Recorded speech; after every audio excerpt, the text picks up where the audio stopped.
Welcome back. Democrat leadership is threatening to block further funding for Homeland Security, which expires this upcoming Friday after they would agree to fund the DHS only for 2 weeks unless changes are made to the agencies enforcing the laws against illegal immigration. We just heard from Treasury Secretary Scott Bessent. Joining me now with reaction is Pennsylvania Democrat Senator John Fetterman, an integral member of the Senate Homeland Security Committee. Senator, it's great to have you this morning. Thank you so much for being here. Do you expect the Department of Homeland Security to be forced to shut down on Friday? Are you going to vote to fund DHS? No, I absolutely would expect that it's going to shut down. I know that the Democrats, we provided, I think it was 10 kinds of basic things. And then the Republican pushed back quickly, saying that that's like a Christmas wish list and that they're non-starters. I truly don't know what specifically are the Democrats' red lines, that it has to be. Certainly not going to get all 10. But now, if I had to say now, they would probably expect that there is going to be a shutdown because things are just drowned down to committed to do that. And for me, it's always, as a Democrat, I've always been, just secure our border, deport all the criminals. And now I joined with Katie Britt to deliver the Lakin bill now as well, too. So for me, I think those are very fundamental things that most Americans signed up for. And that's what I'm going to come forward. And I hope it doesn't shut down, because we could all agree to focus on those things. And that's where I'm going to be and where my vote's going to be. Yeah, I mean, look, that's going to impact TSA, people's travel, certainly under the Department of Homeland Security. It's going to impact FEMA. What I don't understand, Senator, is why it is so difficult to get the SAVE Act into the portfolio and onto the floor. What's wrong with having an ID to vote?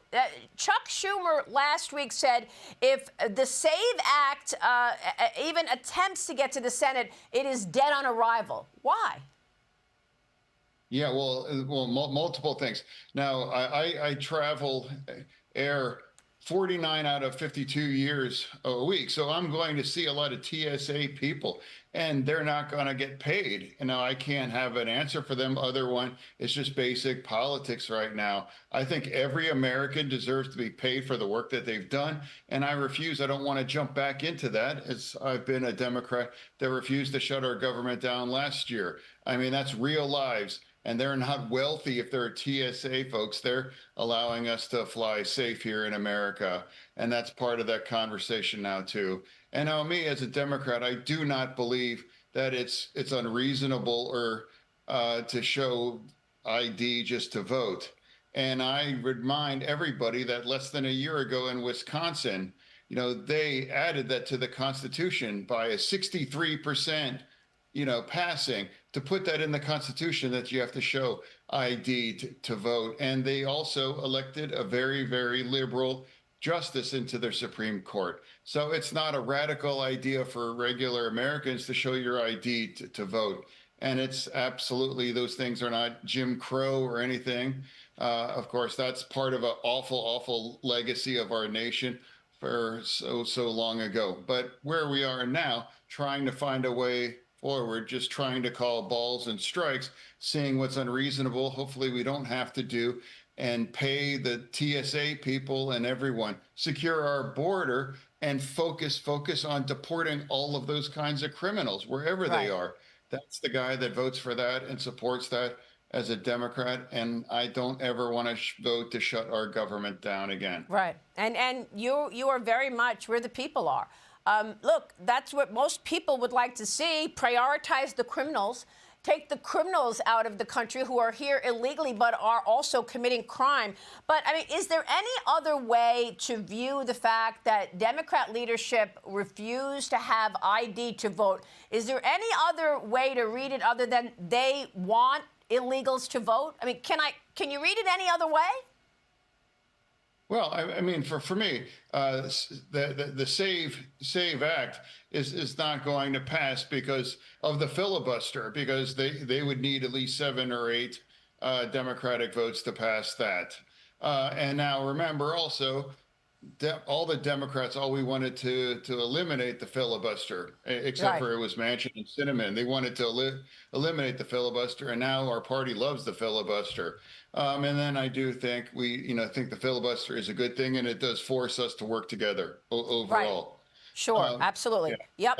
But I will say this as a Democrat, I do not believe it's radical or extreme to just produce ID to vote overall. Exactly. All right, Senator, I got to get your take on Iran. This upcoming week, President Trump will be meeting with Israeli Prime Minister Benjamin Netanyahu. What do you want to see happen here? There are reports tens of thousands of citizens have been killed at the hands of the Khomeini regime. Yeah, heartbreaking.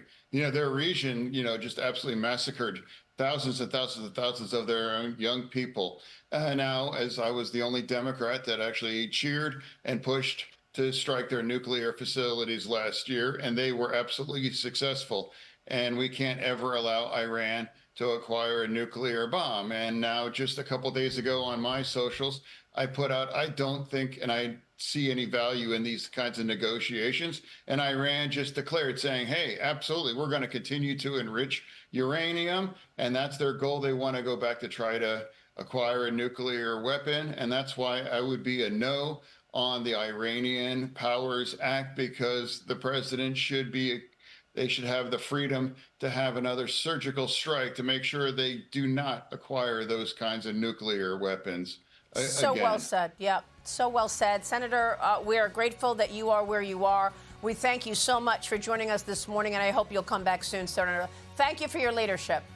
Hey everyone, I'm Emily Campagno. Catch me and my co-hosts Harris Faulkner and Kaylee McEnany on Outnumbered every weekday at 12 p.m. Eastern, or set your DVR.